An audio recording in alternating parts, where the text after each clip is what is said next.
Machine learning models eventually hit a geometric wall. When data sets become highly nonlinear, classifying them is impossible without massively higher dimensional projections. Take a two-dimensional dataset with red and blue points heavily intertwined, spiraling together. No straight line on a flat plane isolates them. Silicon-based GPUs handle this by calculating a mathematical projection, crunching dense matrices in parallel to map those points into a higher dimension. But scaling this up hits a hard memory ceiling. Every new feature dimension added forces the classical hardware to compute exponentially larger matrices. Eventually, simulating that high-dimensional geometry exceeds the physical memory and compute cycles of any silicon-based architecture. This is where quantum mechanics offers a physical workaround. By operating natively within a quantum state, systems can map complex relationships without having to mathematically simulate the underlying geometry in silicon. Standard machine learning relies on executing algorithms faster across vast arrays of processors. Quantum machine learning operates under an entirely different set of physical rules. It uses the actual properties of qubits, specifically superposition and entanglement, as a native feature space to execute what is known as the kernel trick. The hardware doesn't have to calculate and simulate an exponentially large feature space. Instead, the data is encoded directly into a physical reality that naturally exists in those dimensions, bypassing classical memory limits entirely. The shift begins with how data is initially mapped. Classical machine learning encodes its inputs as rigid bits, snapping strictly back and forth between a 1 or a 0. A qubit, conversely, holds a continuous linear combination of both states simultaneously. We represent this continuous state with a vector pointing to a coordinate anywhere on the surface of a three-dimensional shape known as the Bloch sphere. The precise position of that vector creates a distinct angle between itself and the vertical axis. The primary technique in quantum machine learning is to take a classical data point, like a pixel value, and encode it directly as the physical angle of this state vector. In a classical model, a feature is an abstract mathematical column in a database.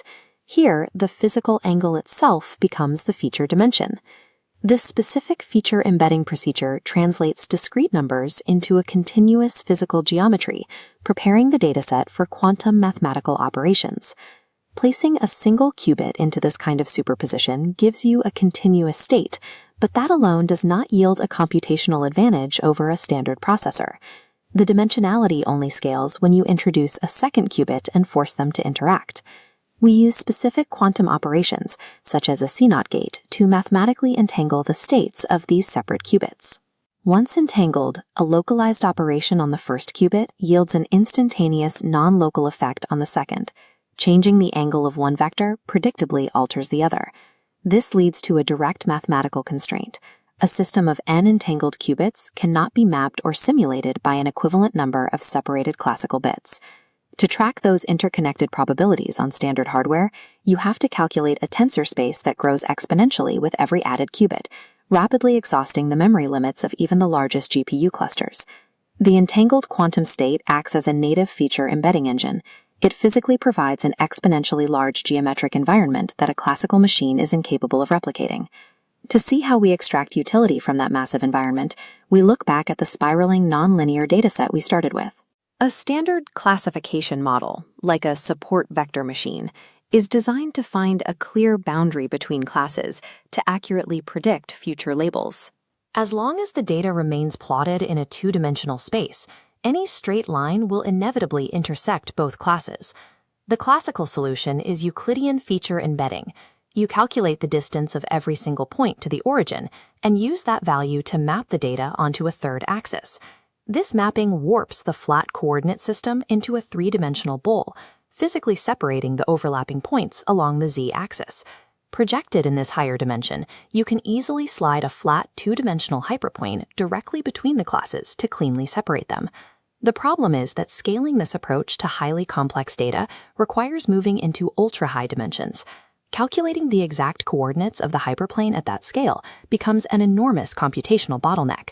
Computer scientists bypass this using the classical kernel trick. Instead of computing the entire plane, they compute a specialized function that outputs the dot product of the matrices, revealing the distance between points without mapping the whole space. This mathematical shortcut is highly efficient, but it still relies on classical processing power. When the underlying data requires projections into a dimensional space that exhausts available hardware resources, even the kernel trick hits a scaling limit.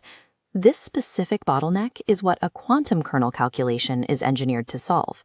The process starts by mapping the classical data onto a quantum circuit. One widely used architecture for this is the ZZ feature map. We run the forward feature map to encode our first data element, establishing its precise state vector in the quantum space. Then we take the mathematical inverse of the feature map for a second data element and attach that inverted circuit directly to the end of the first.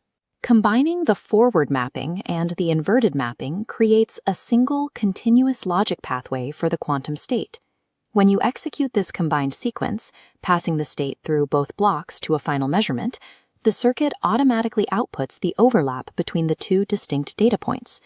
The physical interference of the qubits natively produces the exact complex dot product scalar required for the support vector machine.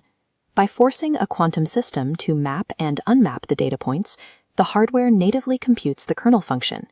Because the calculation relies on physical entanglement rather than simulated matrices, it theoretically offers a polynomial training advantage over classical processors.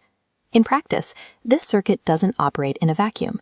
It's deployed within a larger hybrid architecture called a quantum neural network.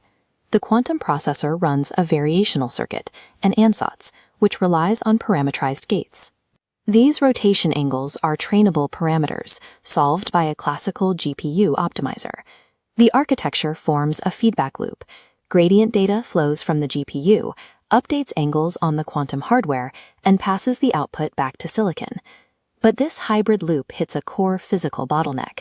Quantum computation is inherently probabilistic, not deterministic. The moment you observe a quantum state, the superposition collapses. A single measurement gives you just one definite, random outcome. That single reading is practically useless to a classical optimizer.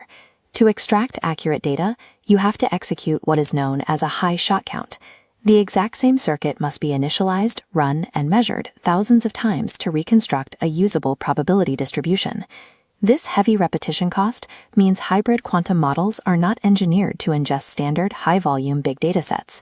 Quantum machine learning is a highly surgical tool. It is being developed specifically for data exhibiting extreme noise profiles or exceedingly rare distributions. Datasets where classical logic fails and physical entanglement is the only way to break the dimensional bottleneck.